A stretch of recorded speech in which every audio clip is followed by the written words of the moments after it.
My 2014 Mazda CX-5 heater core initially got blocked, and after I flushed it, now it's leaking, so I have to replace it. I went online to LKQ and got this for $126. I saw a guy online say that he could replace it with just taking out the glove box and some of the stuff around the glove box, the trim and some whatnot, to get access to the heater core.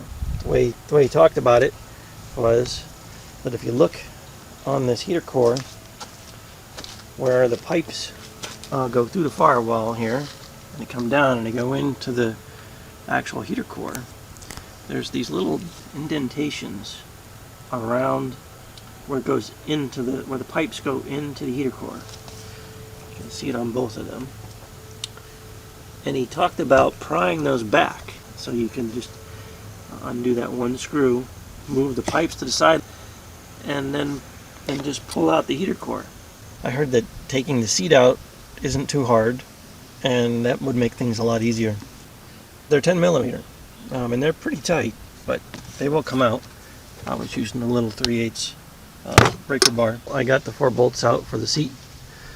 Tip the seat back. There's electronics. This is just a regular slide forwards and backwards seat, but there's electronics in here about, I guess, how to sense whether the passenger's there for the airbag or whatever it is. Assembly will come off, and then you can unplug these. Standard how to take the glove box out. Just open it up, and then you squeeze the sides. Squeeze this side in, squeeze this side in, and then drop it down. There's this pan underneath here. It has these clips in the front, this side and this side. When you unclip them, then this whole piece comes out. This one over here was just a pop. You pull off this side, and then it comes out of the other part up there. I took that bolt off of this one, I could get that off, but I couldn't get the rest of this off. I came along here and pulled off this kick panel.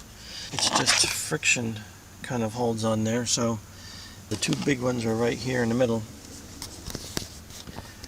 And then along in here, I had to pull back molding to get these clips off of it. It looks like I want to take this bolt off, and this bolt here, at least. I started pulling this off. I don't know if this needs to come off or not. So yeah, there's a couple screws here and here that I needed to take this box out, and over here. When you just pop this out, it was easier to pull it along the top. Then the flashers are here. The hazard things, you're gonna have to take that thing apart too. So after taking the screw out and this screw out, there are some points in here that behind here, behind here that are hanging on to it, and over here on the side, and over here as well. But basically, if you just pull it on the top, it will come out. So just to try and keep things straight, I put the bolt and the screws that I took out back in the places that they came out of. That way I don't get them misconfigured later. To get this fan box out, there's a bolt here.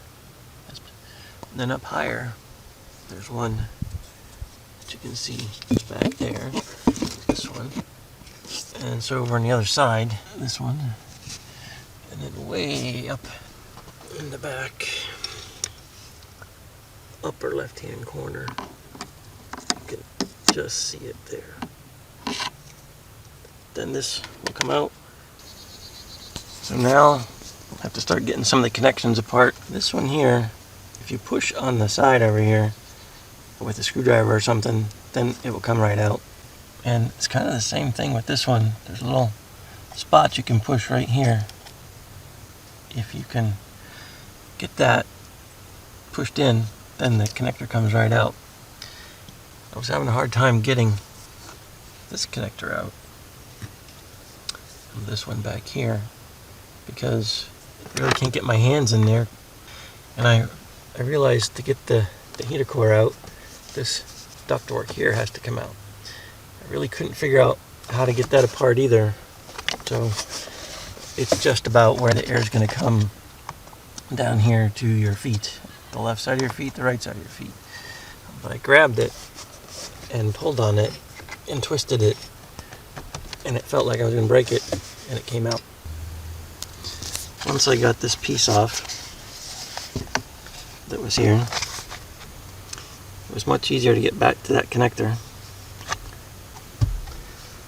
and I was able to push on that little tab on there and pull this out of here. But then there was another wire connected here. All I had to do is squeeze it, it would come out. So it looks like now, if I can get the bolts out, that heater fan will come out. After I got that top left bolt out, I had to have a deep 10mm socket and a long extension for that. Then this whole fan box drops down like that. So this is where it gets interesting. Like I was showing before, the places where this is crimped around here, if you take a screwdriver and carefully open these things up, what happens is this comes out and there's an O-ring on there. It's really doing the sealing, not so much the crimping. The crimping is just holding it in place. So we're going to try doing that inside the car and then just slide this out. After a lot of tinkering, you can see I got the pipes out of the actual heater core. I had to loosen this plastic holder for that yellow cable there. But about maybe, I don't know, half a gallon of antifreeze came out. I haven't unhooked the hoses on the engine at all or anything. So now it looks like the heater core can come out. So now the task of putting this all back together, now that I've gotten these things crimped over on the end, I used a rubber mallet to make sure that they go in all the way, pounding on the pipe, and then beat over the edges. I used some longer pointed needle nose pliers to reach around and get the crimp started, and then finished it with a screwdriver, finishing off the crimps. I gotta get these things all hooked back together now first so I can turn the car on and get some of the fluid running through there. Also, to get the heater core to slide out, this thing here that's welded to this cross pipe was in the way. So I had to pull it back this way some to get it to go in there. So I'm going to have to push it back to get it back into its original spot. So to get that bolt on the upper left hand corner of the blower assembly, I have this Craftsman magnet. It's a telescopic magnet. I used some painter's tape and a 10mm socket on there. And I used that extended to get up into the corner up here and get that nut started on there, because otherwise there's just no place for my fingers.